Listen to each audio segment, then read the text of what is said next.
Hey, it's Pastor Dan from Dexter Gospel Church with another Proverbs Practical. Thanks for watching.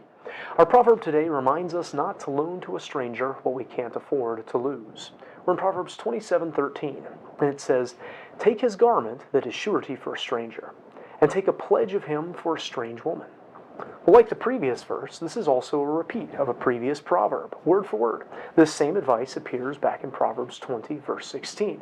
And again, the repetition draws emphasis. It's warning about the danger of pledging our goods to others' honor. It's always dangerous to insure someone else's debt.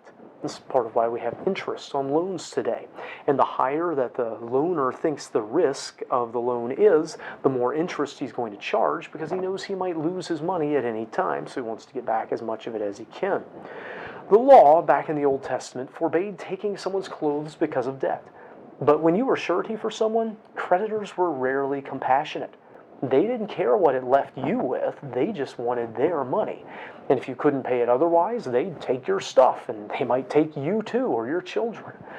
So unless you could afford to just give away whatever was borrowed or whatever you were insuring, you'd better really be able to trust that the person whose loan you were co-signing could and would pay it off. To co-sign on the loan of a stranger would be the height of folly. He wouldn't be losing a friend by letting you down, and you'd have no idea of his character or means. To go even further, to be a creditor for a prostitute would take this to its extreme. Her occupation is basically illegal, her morals are suspect, and you simply couldn't trust that she could or would pay the debt.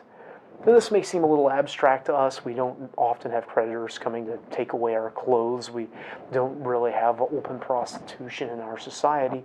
But the principle holds. Don't make investments that you can't afford to lose.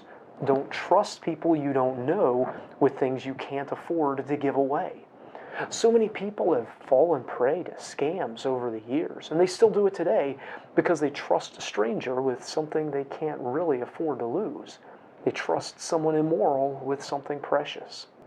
I hope this video is a blessing to you. If so, give it a like. If you haven't already, follow our channel for more content like it. Until next time, I hope you stay well and invest and trust wisely.